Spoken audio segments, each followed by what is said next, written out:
Right, rugby fans worldwide. I'm sure, we had to do a deep dive into this one. England taking on the reigning champs, South Africa. I mean, I'm looking at the match report here, and wow, this one was a roller coaster.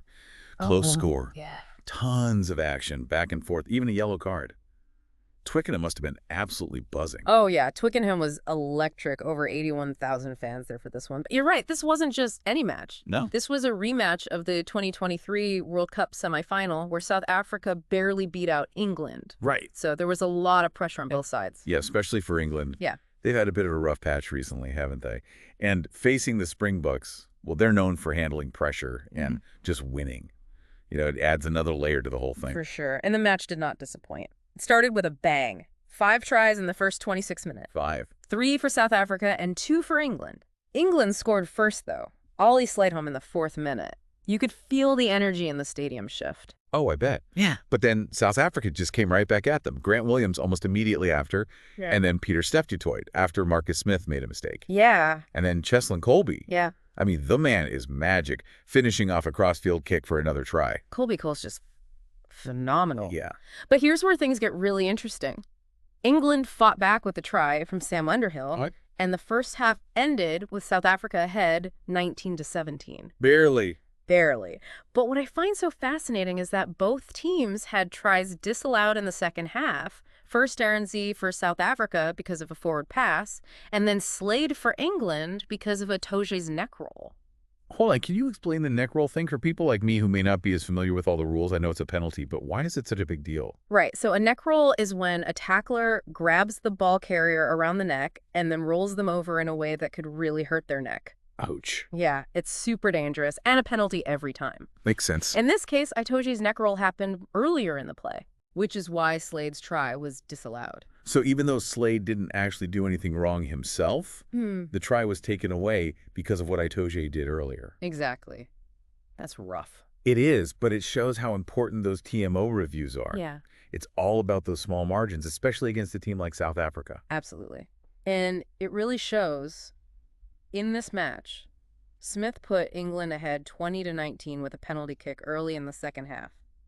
But then South Africa, led by Handré Pollard, the hero of that World Cup semifinal against England, he kicked a penalty of his own, and just like that, South Africa was back in the lead. He was back and forth the whole time. And then just when you thought it couldn't get any more intense, Colby scores again, Damien Dialende, with an amazing run, and then a perfect offload to set up Colby's second try. Amazing. I mean, what can you even do when Colby's playing like that? Right. He completely changes the game. Yeah. But even with Colby playing like that, the last few minutes were still so tense. Oh, I bet. South Africa's Gerhard Steenkamp got a yellow card, which meant the Springboks were down a man. England had a few good chances, but some handling errors and just some bad decisions really let them down. So frustrating. So close, but just couldn't pull it off. Yeah. So in the end, South Africa won 29-20, England's 5th loss in a row. It was a tough match for England. Yeah. They had some amazing moments, but South Africa's experience and their ability to take advantage of England's mistakes, that was the difference. Yep. It's got to be tough for England fans to see their team lose 5 in a row. Like, you could just see the disappointment on their faces as they left Twickenham. Yeah, 5 losses is a tough streak. I'm looking at some post-match reactions here, and England captain Jamie George, while obviously not happy about the loss, did acknowledge that it was a really close game. He talked about the team's fighting spirit and even sounded optimistic about the future. Well, that optimism is important, especially for a team that's trying to rebuild. But what really stood out to me in George's comments was him emphasizing just how close the game was. He basically admitted that England had chances, but they just couldn't convert them into points. It's like we're hearing the same thing over and over again, right? Yeah. They have the talent. They put up a fight, but they just can't seem to put it all together. So what's Steve Borthwick saying? Well, Borthwick pretty much echoed what George said about the missed opportunities. Okay. But he also called the match a, quote, development day, unquote, for the team. The development day. Yeah, he talked about learning from their mistakes and using this match as a stepping stone to something bigger. It almost felt like he was trying to, manage expectations a little bit. I see what you mean. Yeah. So is this development day just a fancy way of saying they lost again? Or is there something to this long-term vision that he's talking about? What exactly does this development look like? That is the question, isn't it? I think Borthwick is really trying to change the team's culture, change the way they play. Right. But changing a team's culture takes time. Definitely. And it's obvious that England is still a work in progress.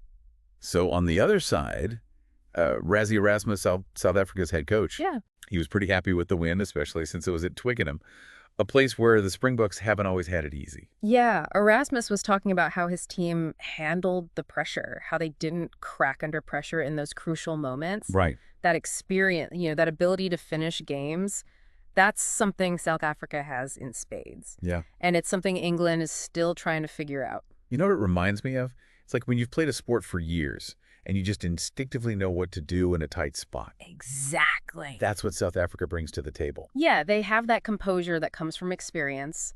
They don't freak out when things get tough. England, on the other hand, sometimes they seem to get rattled. And those handling errors we saw at the end of the game, those are often a sign of that pressure. So if we're looking at things England can actually work on, Mm. what are some key areas they need to focus on to break this losing streak? Well, for me, it comes down to a few things. First, discipline. They have to cut down on the penalties, the little mistakes that give the other team momentum. Second, execution. They need to be more clinical when they have a chance to score. I like that, Clyco. And finally, they need to find a way to stay calm when the pressure is on. Easier said than done, right? Absolutely. But it's not impossible. Look, England has the talent, they have the passion, and they have a coach who seems to have a plan for the future. The big question is, can they put it all together? It really does feel like England's at a crossroads. Like they're not that far off. Yeah. But those little things, like the penalties or the missed chances, Yeah. they really add up. They do. And those little margins, that's the difference between a good team and a great team. Think about those disallowed tries, both of them, because of mistakes. Against a team like South Africa, a team that's so good and experienced, every little detail matters. And speaking of details, what do those errors tell us about England's game plan? Arenzi's try was disallowed because of a forward pass. That's a pretty basic mistake. Yeah. And then Itoji's neck roll, well, that just shows a lack of discipline, doesn't it? Yeah, you're absolutely right. The forward pass, that could be nerves. Maybe they were rushing things. Nope. But the neck roll, that's a bit more concerning. That suggests they lost focus, or maybe they couldn't handle the pressure. That's what Borthwick really needs to fix if England wants to be one of the best teams. It sounds like they need some of that South African calmness, that Yes. ability to perform under pressure. They do. It's not just about individual skill, it's about the team's mindset. Yeah. South Africa, even when they're not playing their best, they still find a way to win. They don't panic, they trust each other, and they stick to their plan. That's what England needs to learn. So what's next for England? They have a match coming up against Japan. Uh-huh. What should we be looking for in that game? That'll be interesting to watch. Japan is a really good team. Oh, yeah. And they can definitely pull off an upset. This is England's chance to get back on track. Right. To show everyone that they've learned from those mistakes against South Africa, I'll be watching to see if they can stay disciplined, if they can take advantage of their scoring opportunities, and most importantly, if they can keep their cool when things get tough. All right, so for all you rugby fans out there, what do you think? Can England turn things around against Japan? Can they break this losing streak? Or will Japan add another upset to their record? Let us know your thoughts. One last thing I want to mention, this match between England and South Africa, it was like a snapshot of how international rugby is changing. The best teams in the world are getting closer in skill level. Yeah. And any team can beat any other team on any given day. That's true. This makes the upcoming Rugby World Cup even more exciting. Absolutely. Well, that's all the time we have for our deep dive into England's clash with South Africa. Thanks for joining us, and make sure you tune into our next episode where we'll break down another exciting rugby match and uncover all the stories behind the scores. I'm looking forward to it. Until then, keep those conversations going and keep that rugby spirit alive.